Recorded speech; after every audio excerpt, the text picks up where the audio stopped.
Good morning and welcome to Fox 29's News Now on this Monday morning.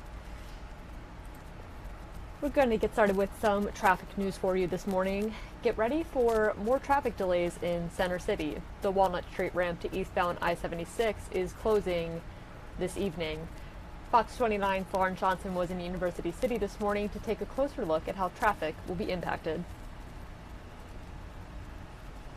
Guess what, guys? I have an update for you. We just found out PennDOT says the road's not closing until 7 p.m. tonight. So maybe they decided to wait till after the evening rush hour to shut down this ramp here, because it's been busy all morning since Greg and I got here around 4 o'clock.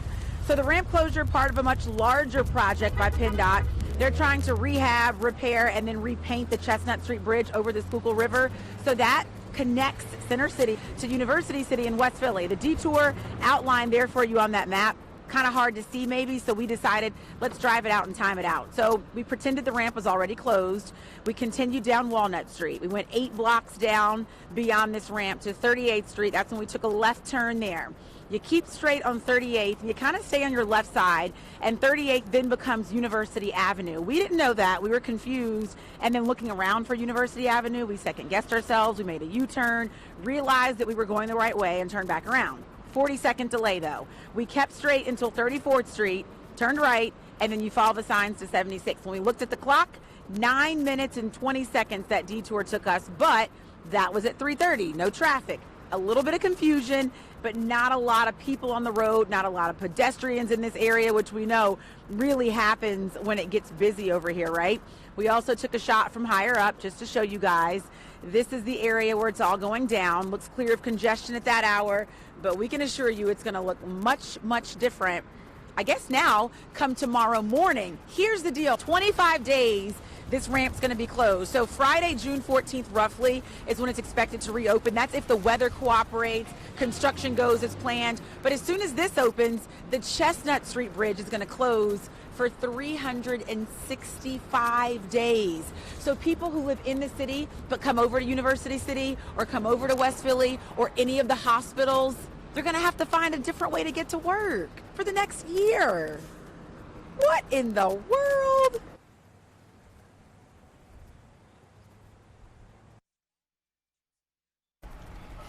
And in politics this morning, President Donald Trump is heading to Montoursville in northern PA on Monday for a campaign rally the day before voters there pick a new congressman. And the president has one Democratic 2020 candidate on his mind, former VP Joe Biden. As the 2020 race heats up, the massive Democratic field doesn't show any signs of narrowing. Fox's Doug Luzader has more. 7:13, let's call it. It's about to turn that. President Trump will be in Pennsylvania today, this evening, and he may have the Democratic 2020 frontrunner on his mind. Talking about Joe Biden, of course. And this is after Joe Biden just had a rally here in Philly over the weekend. Saturday afternoon.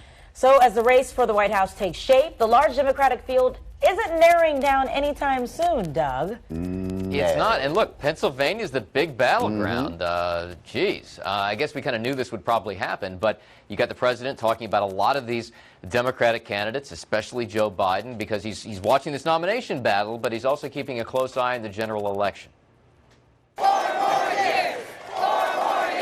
The Make America Great Again rally tour will take President Trump to Pennsylvania today. And it may be no coincidence that over the weekend, the Democratic frontrunner, Joe Biden, took off his coat and held his own rally in Pennsylvania as he opened his campaign headquarters in that presidential swing state. President Trump inherited an economy from Obama-Biden administration that was given to him, just like he inherited everything else in his life. And that is Biden directly going after what the president sees as his strong suit. I actually do talk a lot about the economy. I don't get credit for that. That potential Trump-Biden matchup has propelled Biden to the very top of the Democratic polls in short order, leaving other campaigns struggling for exposure. I think ultimately the reason he's doing well and others are sliding probably at this point has more to do with his name ID than anything else. But others are going to have to start moving in the right direction if they're going to catch up to him. He's looking really, really strong. Mayor Pete Buttigieg. The South Bend Mayor Pete Buttigieg appearing last night on a Fox News town hall. and talking about the difficulty of breaking through that field. I'm not famous, or I seem to be getting famous, but I don't have those years where people feel like they've gotten to know me. Yeah, he's, what, 37 years old, Mayor Pete? We'll see what happens in the polls.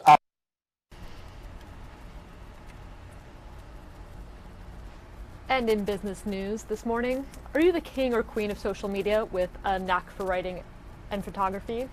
Did you binge watch Netflix's The Crown? And are you obsessed with all things royal? If so, we might have the job for you. Fox Business's Tracy Carrasco has more. You know how time-consuming posting can be on Instagram and Facebook and Twitter and everything else. And coming up with captions and everything else. That's right. Some people are so busy, they hire people as their social media coordinator or whatever. Oh, do you? I would love to, and I tried this, Tracy, once, but people knew they could tell it wasn't me because it wasn't snarky enough. You're one of a kind. Well, there you go. So who is hiring? The Queen of England, Queen Elizabeth, is hiring a digital communications officer. This is a permanent position, 40 hours a week. You'd be working directly inside Buckingham Palace.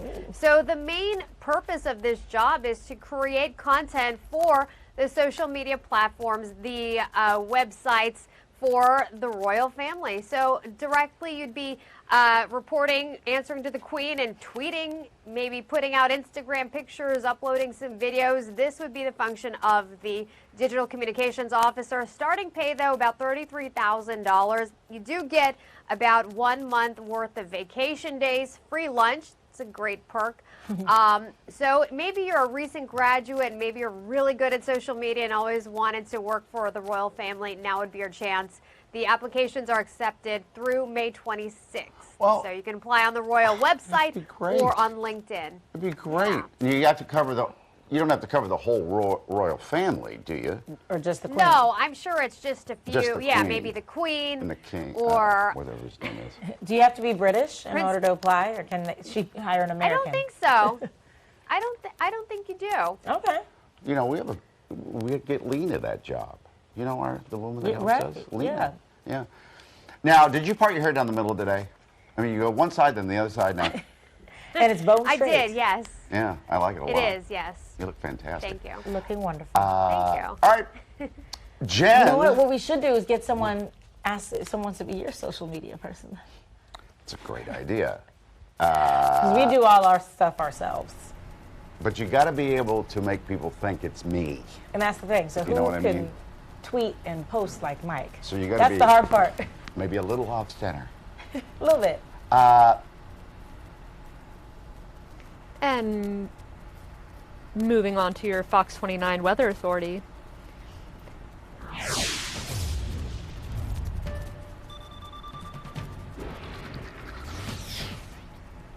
The Philadelphia area is slated for another warm day Monday, with temperatures climbing into the upper 80s. When a cold front comes through later on, heat and humidity in place means we could see thunderstorms, not unlike last night, Fox 29 Susario said this morning. A mix of clouds, sunshine, and temperatures in the 70s and 80s are expected for the remainder of the week.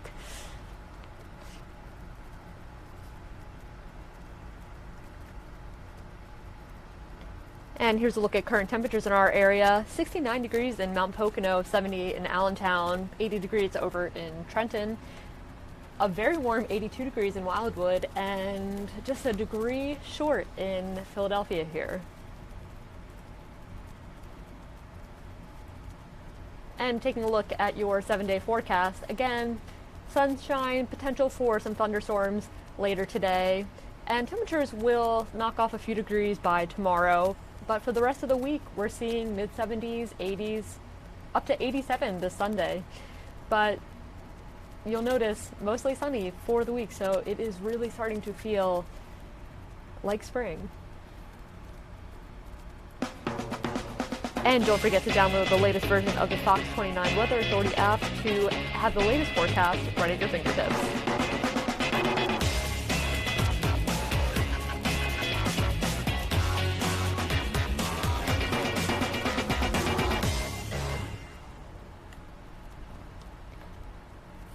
And back to local news this morning. 2 men are in critical condition after a shooting in the city's Logan section. It happened just before midnight on the 5200 block of North Carlisle Street. Police found the victims, both in their 20s, next to a vehicle. Detectives believe they were shot inside that vehicle. Both were taken to Einstein Hospital in critical condition. So far, no arrests have been made. And in northeast Philadelphia, neighbors were forced to evacuate their homes just after 9:30 last night on the 2600 block of Tremont Street. Police say a woman was pulling gas lines inside a house, forcing police, firefighters, and Philly Gasworks crews to be called. The woman ended up barricading herself inside. SWAT was able to get her out safely, and this morning she is being evaluated at a hospital. Philly Gasworks made sure everything was safe for residents to return inside their homes. And in Delaware County, the investigation continues after a man in his 30s was shot and killed yesterday afternoon. It happened around 3 o'clock at the corner of Novelet and Tribbett Avenues in Darby Township. Police are still searching for the shooter.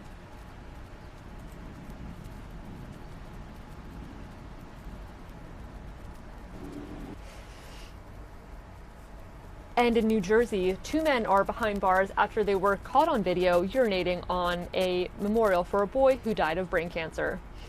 Christian Klopp passed away in 2012 at the age of 9. A memorial was set up for him at Underhill Park in Mays Landing, New Jersey. Christian's father, Mark, posted a video to Facebook, which has since been removed by the platform, showing a man vandalizing it, the other filming it. Those men, Brian Valance and Daniel Flippin, both 23 years old, have been arrested. Mark Klopp has since posted a message following their arrest saying, "At the end of the day, the good outweighed and overwhelmed the bad. This is what Christian did during his life. He brought people together, and he has accomplished that again." Since the incident, community members have stepped up to clean up the memorial.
In Lehigh County this weekend, the historic Martin Tower has been demolished.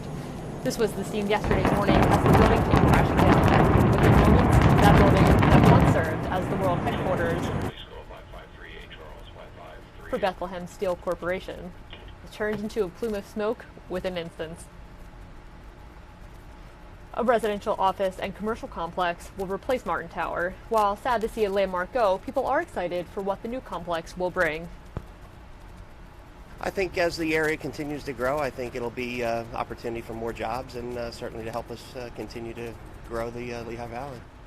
No word yet about when construction on the new complex is expected to be completed. And happening now in Philadelphia, an outbreak at ACT Philly is forcing the shelter to put a hold on all dog adoptions and most intakes for the next 2 weeks. The animal care and control team is taking precautions after some dogs died from severe cases of pneumonia.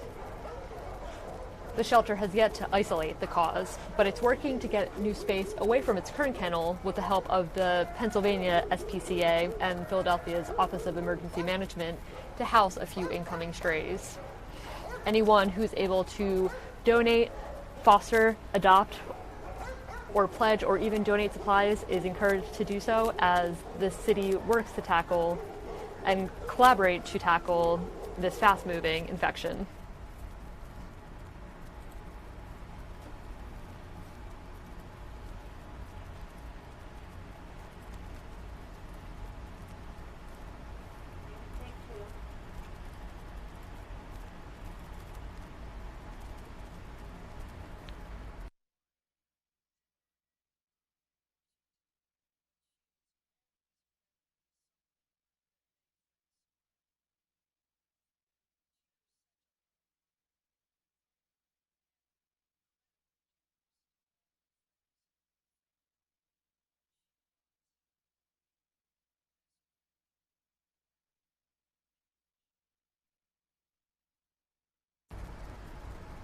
And all across Pennsylvania, flags are flying at half-staff. Governor Tom Wolf issued the order to honor a state trooper who died on duty in Bucks County over the weekend. State police say 58-year-old Donald Brackett stopped responding to radio calls around 11:30 Saturday morning while on patrol on Interstate 276. His fellow troopers found him unresponsive outside his patrol car after what appears to be some type of medical issue. Brackett had been part of the force since 2001.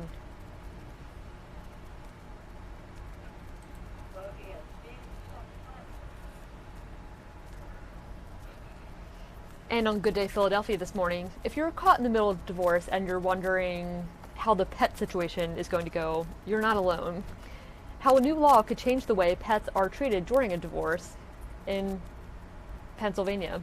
Attorney Jennifer Brandt stopped by this morning to tell us more about it. Hi, Sue. I'm getting schooled over here.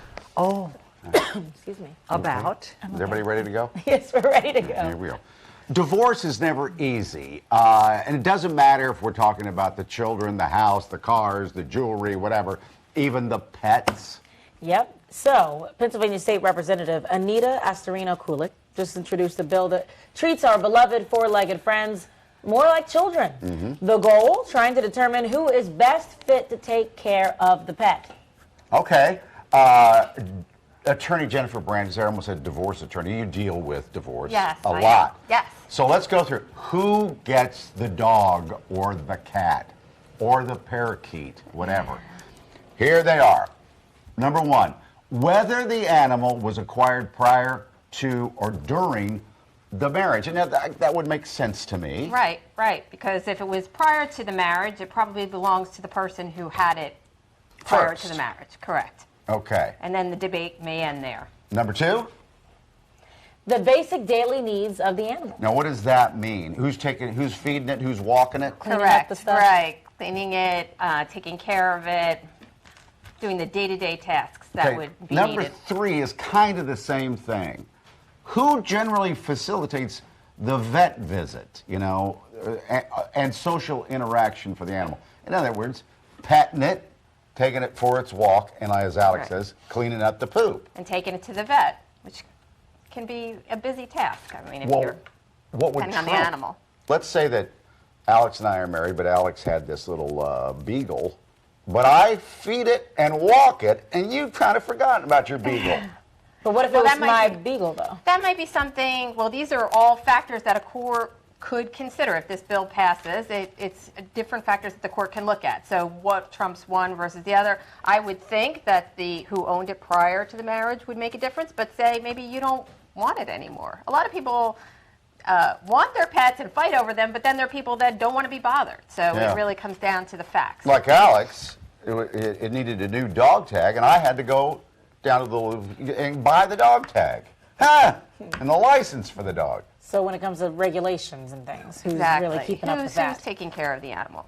All right. Well, what about this? Who provides a greater ability to financially support the animal? Like, for example, what if I just give it a lot of emotional support and love, but Mike is throwing the money? I'm paying the bills. Yeah. Well, you know that pets are very, very costly. They are. And so they were going to, one of the possible things to look at is who actually has the ability to care for the animal, the financial ability to care for the animal. All right. I promised you that there were 6. That's just 5. Well, the social interaction and the veterinary care, I think you combine those. Oh. They're really 2 separate factors under the bill. You're right. People really argue about this? Yes, and currently, in many states, including Pennsylvania, pets are treated just as personal property. And no different than a table or a lamp or any other piece of furniture. So we all know that pets mean a lot to people, and they're almost like children. Now, they're not looking at the best interests of the pet, as they would for a child, but they are looking at all these different factors, figuring that a pet is really not like a piece of furniture. So you're into this legislation, aren't you? Absolutely, because I have clients that come to me and say, what are we going to do about our dog? Or I want to, right now, there's not much I can say. The courts really don't want to get involved in this. Does this don't mean want to they can spend the time. award joint custody and all that? Or? I don't know if it'll come to that. I don't know. What if both people want it? And what if they both have equal standing? I know somebody. Some states do allow for that, but I don't know if it'll actually come to that. But I think it's a great tool for judges to use to be able to help Yeah. make a decision. I can't go away this weekend. It's my weekend to keep the dog. Right. Oh, God. And more on Good Day Philadelphia this morning. Philly Black Restaurant Week is upon us, and Fox 29's Mike Jarek stepped up for the very tough job of tasting some of the foods that will be featured next month. Okay, it is 8:33. The reason why Mike's not here is because he's getting ready to eat some food. Did you know that Philly Black Restaurant Week is coming up? Well, Mike is outside with 4 participating chefs with a preview of what we can expect. Hey, Mike. Yes. Alexa, when does Black Restaurant Week start in Philadelphia? The answer would be June 9th, and it runs through the 23rd. I remember when we showcased this last year. It was just a week. It was so nice. We're going to do it twice. The 9th through the 23rd.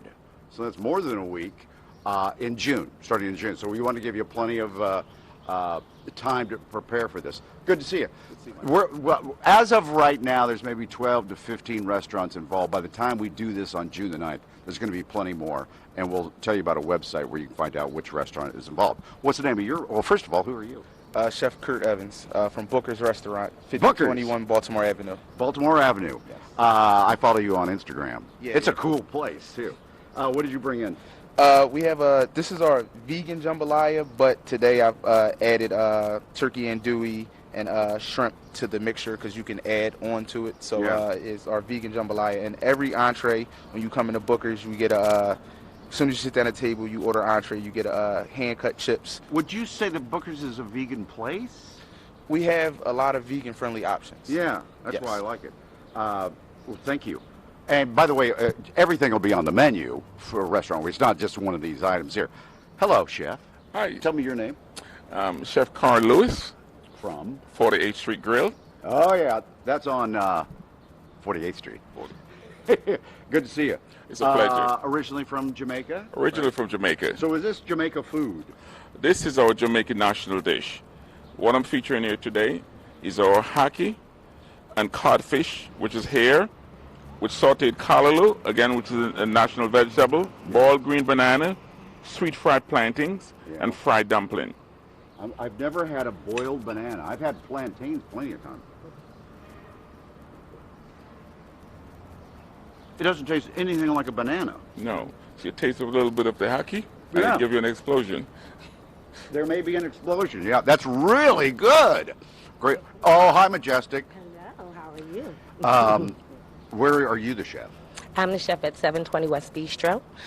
We're a new restaurant. We've been open for about 5 months. Where is it? It's on 52nd and Webster. 52nd in Webster. Okay, Yes. what did you make? We have here a fettuccine Alfredo with salmon.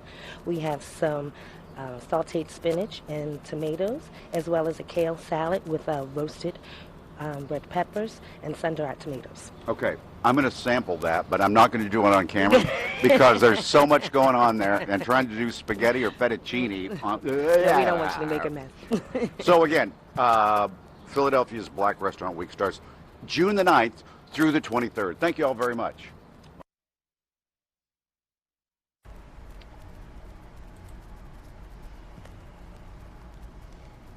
And more in local news this morning. In Mercer County, police need your help finding a man who allegedly lured a teenage girl to his SUV by asking for directions.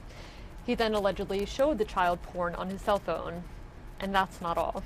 Fox 29's Steve Keeley filed this report.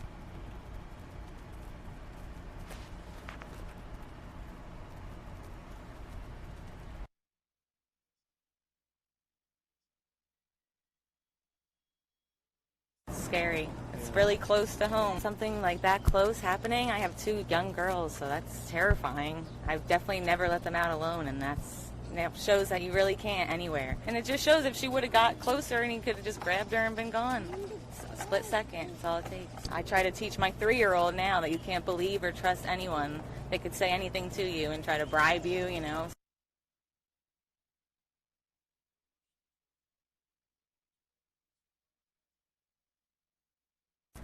Police are searching for the driver of the white Ford escape in Hamilton Township. After, again, police say that he tried to lure a 13-year-old girl into his SUV by telling her he was lost.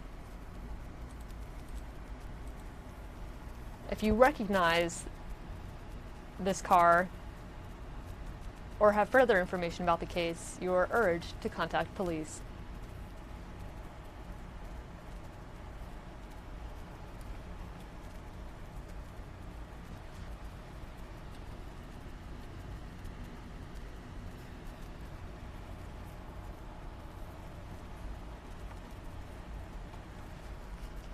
And we're going to take you now to Washington, D.C., where a memorial for former Representative Ellen Tauscher is underway.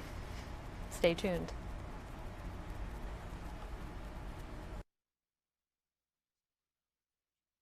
To have had her in our lives, we can honor her memory forever by emulating her example in our own lives.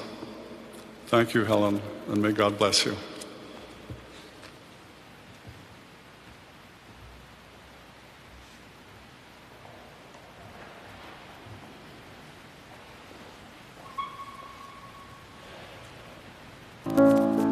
Today I'm singing some of Ellen's favorite songs, and we would love to encourage you to sing along if you feel it at any point.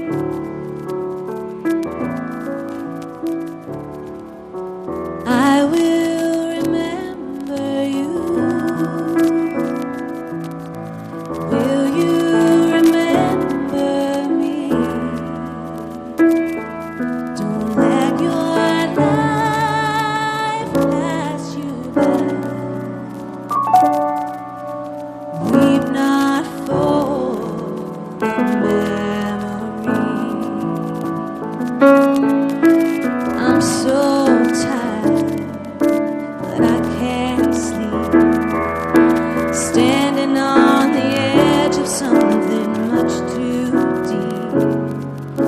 It's funny how we feel so much, but cannot say a word.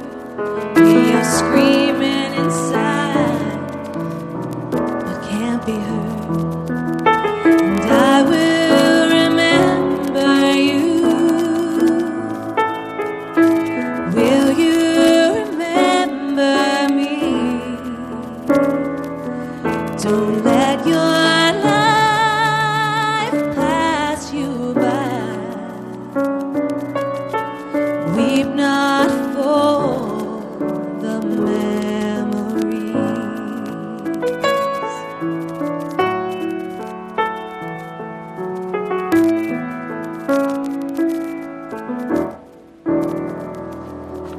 I'm so afraid to love you, but more afraid to lose. Clinging to a past that doesn't let me choose. Once there was a darkness, a deep and endless night. You gave me everything you had. You gave me life. And I will remember you. Will you remember me? Don't let your life pass you by. Weep not for the memories. And I will remember you. Will you remember me? Don't let your life pass you by.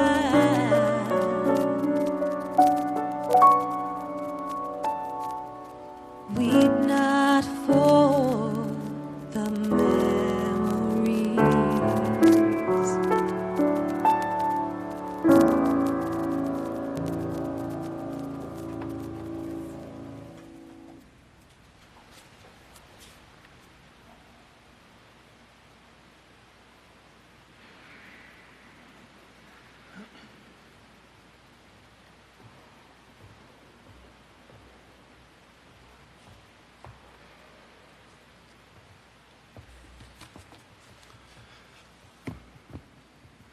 Dean Hollowworth, Secretary Clinton, Senator Feinstein, General Jones, friends.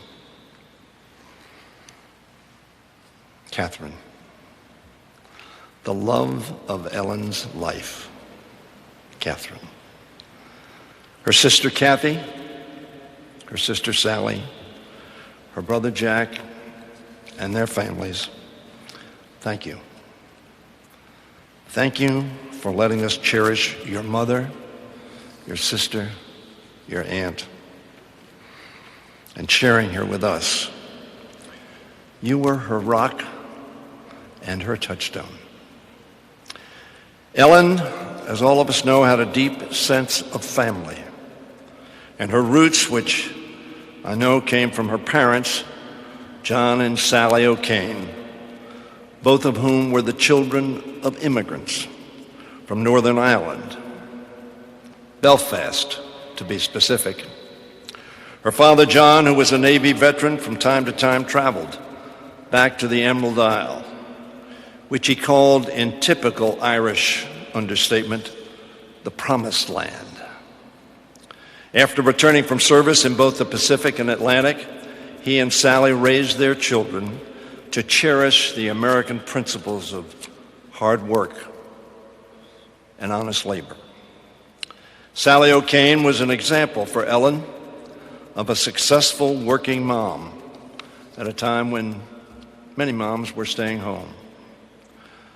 John and Sally taught Ellen, Kathy, Sally, and Jack what America is all about: hard work, love of country, and a commitment to service. That's what made Ellen, her career in public service, all about. Ellen and I were close, one of my closest friends in Congress. Not only because we shared many of the same values, but also because I admired and respected her immensely. Like my wife Judy, who died the year Ellen was elected to Congress. She was an early childhood teacher. Ellen was dedicated to children and their well-being, as Senator Feinstein pointed out, throughout her life. She was kind. She was spirited. She was caring. And she was tough. So tough that her Democratic colleagues used to send her into battle as Speaker Pro Tem when faced with the most challenging moments on the floor. She presided over the important annual bills such as the budget, Homeland Security appropriations, and the intelligence authorization. Indeed, she spent so much time in the chair that the parliamentarian and his staff all have fond memories of getting to know Ellen and keeping up with the latest news from her about Catherine. Raise your hand if Ellen did not talk to you about Catherine. Catherine, not a hand was raised. In fact, she timed her resignation from the House to be effective at the close of business on a Friday, just so she could hold the gavel one more time. Ellen also presided over the House's first closed session in a quarter of a century, and its first adoption of a contempt resolution in 22 years. She sat in the chair and wielded the gavel during passage of contentious legislation like the Troubled Asset Relief Program, employment non-discrimination, and cap and trade. That required patience, skill, and strength of will. But that was Ellen. Indomitable, unflappable, effective, ready to take on the tough challenges. That's what she did before coming to Congress. I know this is redundant, but worth repeating. As a young woman on Wall Street, she helped break the glass ceiling. Unfortunately, we haven't broken them all. She was the first woman, as has been said so many times, to hold a seat on the New York Stock Exchange, and the youngest ever to do so at the age of 25. That couldn't have been easy. In fact, it was probably a brutal experience at times, akin to Jackie Robinson she set the path for so many extraordinary, what a word, Jim, extraordinary, and talented women to follow. She, of course, as all of us came to know she would, stood up to those who tried to put her down. And indeed, by charm and smarts, and by sheer force of will, if needed, she brought them around. She answered doubt with success. When Ellen had made it in business and found herself wanting to give back in other ways to help her state and her country, she found her friend, Dianne Feinstein. She ran 2 of her campaigns successfully. When Ellen first ran for Congress herself in 1996, she was the underdog, as you've heard. As she had done earlier in her career, she confronted challenges with poise and the power of her determined spirit. I remember running into Congressman Baker in the elevator in the Longworth building, and he assured me he was going to win. I had met Ellen and thought he simply did not know the force that was about to retire him. Ellen won that difficult first race, she said, with moderation and common sense. And the congregation said amen. And when she arrived in Washington, her new colleagues came to see Ellen that same determination and deep inner strength that were her hallmarks. Over the course of her 12 years in Congress, she made a significant impact on the security and prosperity of our country by focusing on what she said was her goal in office: stand in the middle, where most Americans stand. Her constituents agreed and sent her back to Congress 6 more times, and would have sent her back 6 more times after that. However, when Secretary Clinton announced that she wanted Ellen to come with her to Foggy Bottom and lead her disarmament negotiations with Russia, as Jim has talked about, none of us who served with her doubted that she was the best person for the job.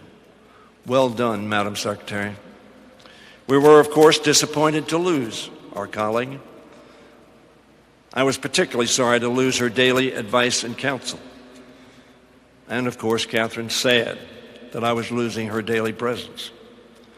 But our loss was the nation's gain. Ellen's success in the difficult work of securing the first major arms reduction treaty with Russia in 2 decades came as no surprise to us. We had observed her skill as a congresswoman, as co-chair of the Democratic Congressional Campaign Committee, and as chair of the new Democratic Coalition. We watched her negotiate among our caucus and across the aisle, how she was able to bring progressives and moderates together and bring Democrats and Republicans together. We saw how she wielded that gavel from the Speaker's chair with confidence, skill, knowledge, and authority. Ellen always had confidence in herself, in you, Catherine, and in your ability and her ability to succeed. Ellen was awesome. Maybe another word, Jim, awesome. And there have been some pretty awesome Ellens. Ellen Johnson Sirleaf, President of Liberia. It was rightly said yesterday and today that our own Ellen could have been president. Ellen J. Coleman, Chairman and CEO of E.I. DuPont. Our Ellen could have led any Fortune 500 company. Ellen Burstyn, picked as one of the best actresses and an Academy Award winner. Like Burstyn, our Ellen was worthy of being judged the best in whatever she did. Ellen Ochoa and Ellen Baker, both astronauts. Like Ochoa and Baker, our Ellen's eyes were on the stars and always had a vision of what could be. And of course, Ellen DeGeneres, whose wit and barbs are no more funny, quick, or pointed than were our Ellens. 9 years ago, Ellen faced down her cancer with courage, determination, and that O'Kane sense of confidence. And when she won that battle, she continued to give of herself and her talents for others. She fought every battle with the same toughness her colleagues came to respect and admire. The name Ellen comes from the Greek and means light, torch, bright. How well named was our Ellen. She was all of those for all of us. She left us too soon. We will miss her. We have lost a dear friend, and the country has lost a great citizen. But our loss is heaven's gain. And I have no doubt that when things get tough up there, they'll put Ellen in the chair and hand her the gavel, and she'll get the job done. We loved you, Ellen. We love you still.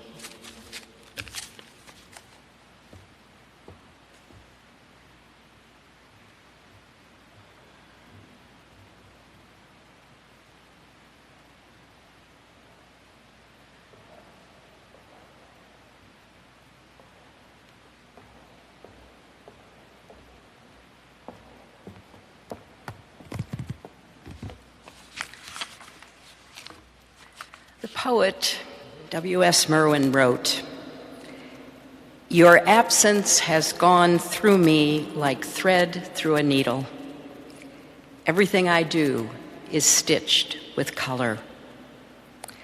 Today, that is just how I feel about losing Ellen.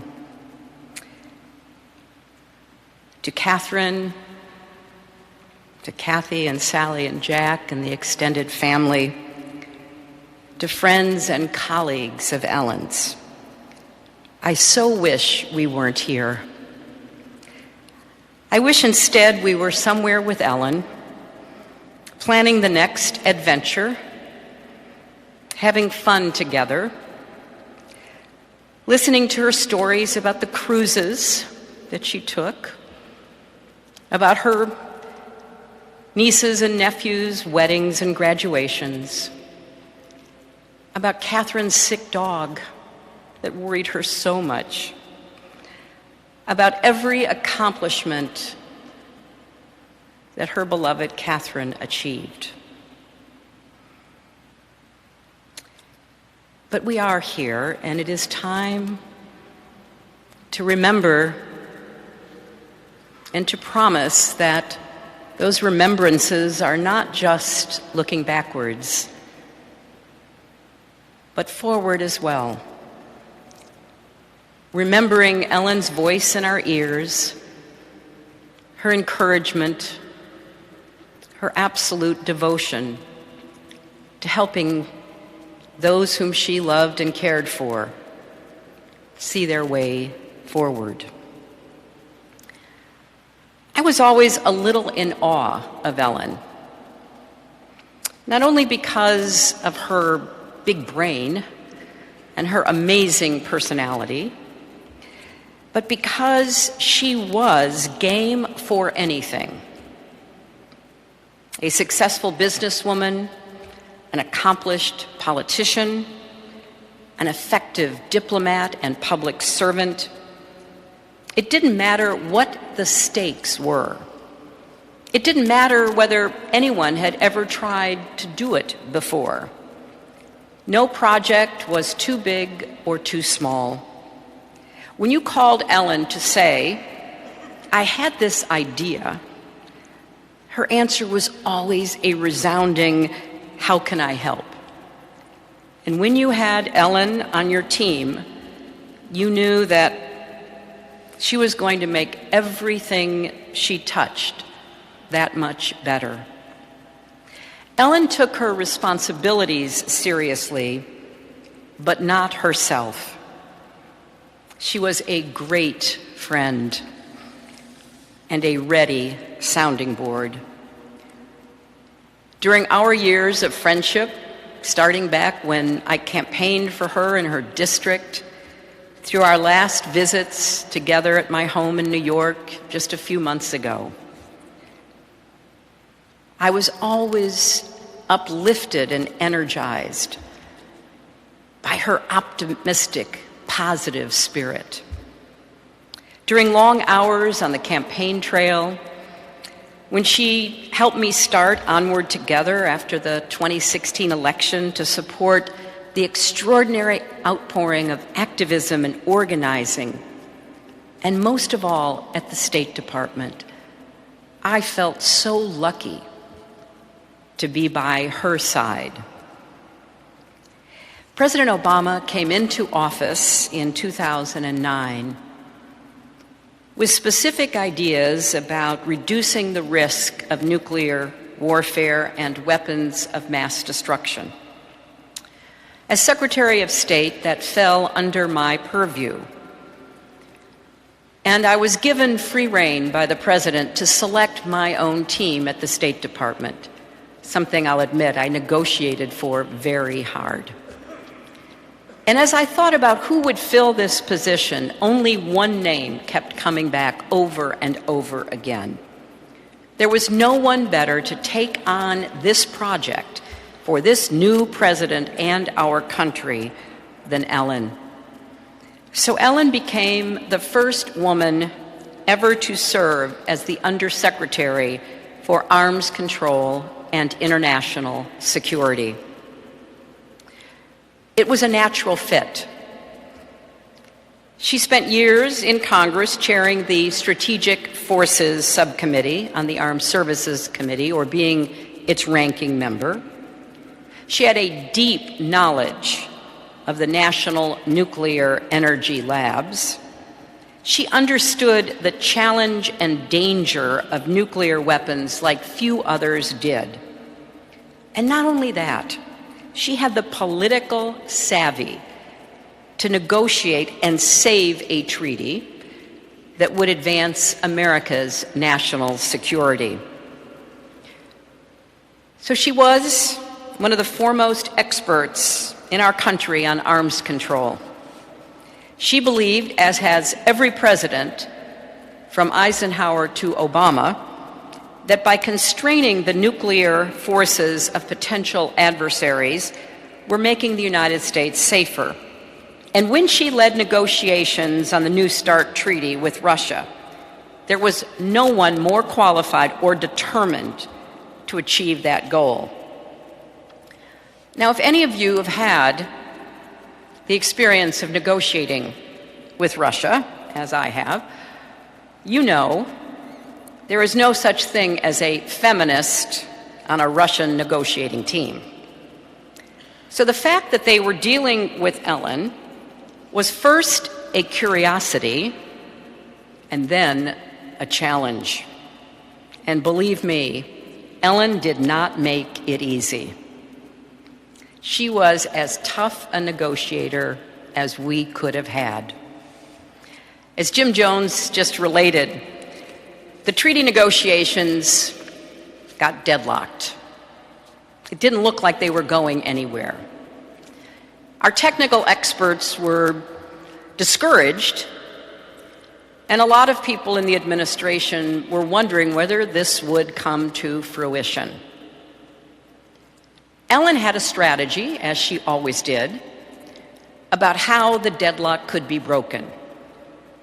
And with the firm support of myself and Jim Jones, then the National Security Advisor, she headed off to Moscow to do just that. She would call and give me what were sometimes hilarious reports of negotiating with her counterparts.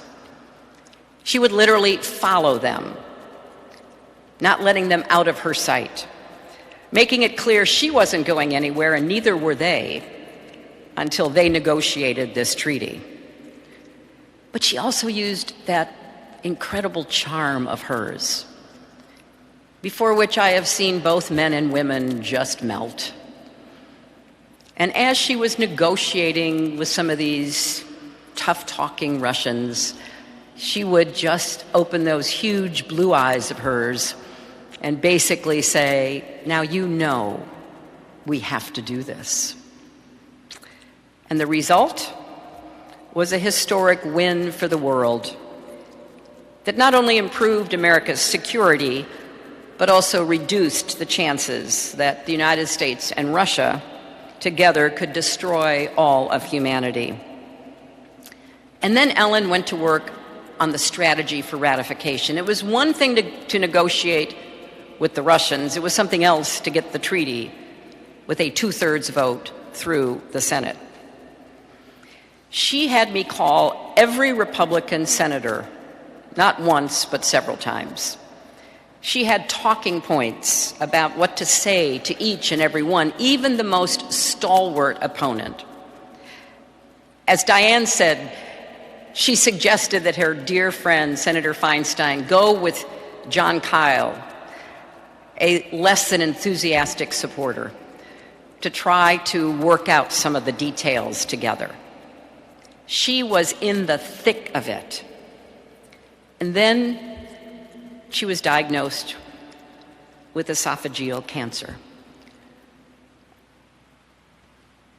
The election, the midterm election in 2010, did not go well for Democrats. And it appeared that the chances for ratification, which had been pushed off until after the election into what's called the lame duck session, might founder altogether. Ellen is fighting for her life at Duke. She's also giving me advice about how to get the treaty passed. I remember calling and talking with her. She could barely be heard, but she said to me, call up Lugar and tell him we got to get the treaty passed. Call up Kerry and tell him he has to support getting the treaty passed. Go up and have a press conference with them. I just did everything she told me. And when that treaty passed, it was such a tribute to Ellen. She proved that America does have leaders who are skilled diplomats, tough negotiators, who have a clear idea of what America's national security demands. Though that was the most important part of her portfolio, she also did so much to advance the completion of the Non-Proliferation Review Conference in 2010, to advance the President's goals for nuclear security, and to help build stronger relationships with key allies in Europe, Asia, and the Middle East. She was a superb leader. She cared for the people who worked for her, many of whom are here today. She cared not only about what they could do, but about how she could help them, how she could help them advance their own careers, make still greater contributions to our nation. She believed in public service, and she treasured the public servants who were entrusted to her leadership. When she left the State Department, she did not leave being a diplomat. She took on other responsibilities. After the terrible fire in the textile factory in Bangladesh, a number of the world's biggest textile manufacturers of clothes and other garments and materials enlisted Ellen to negotiate a code of conduct to improve working conditions for the poor women who were trying to find a better life for themselves and their children. She went back and forth to Bangladesh, and she negotiated that code of conduct, which is in place today. After the 2016 election, she became one of my most trusted confidants to work through the consequences of that loss and the ongoing challenges facing our country. When I think of her, I think of that line from the Beatles song, The Two of Us. You and I have memories longer than the road that stretches ahead. So it really hurts to say goodbye. I'll treasure those memories, though, for the rest of my life. How when she walked into a room, she lit it up. How her kindness and enthusiasm shone through. How she woke up every day determined to make a difference and told all the rest of us that's what we needed to do as well. She brought her irrepressible passion, her fearlessness, her wholehearted joy to everything she did. And she would expect nothing less from the rest of us. Thornton Wilder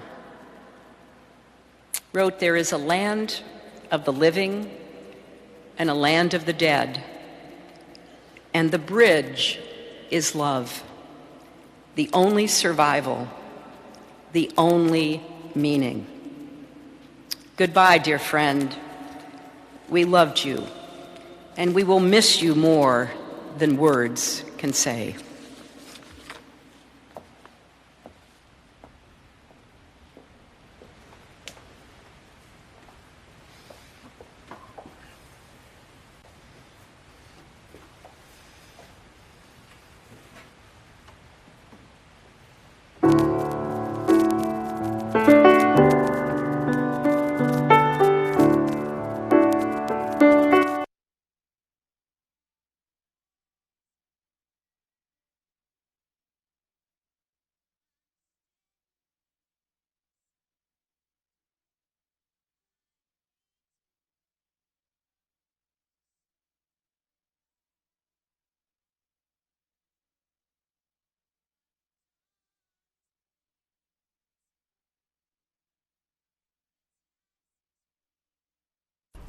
And that is going to do it for us today at Fox 29's News Now.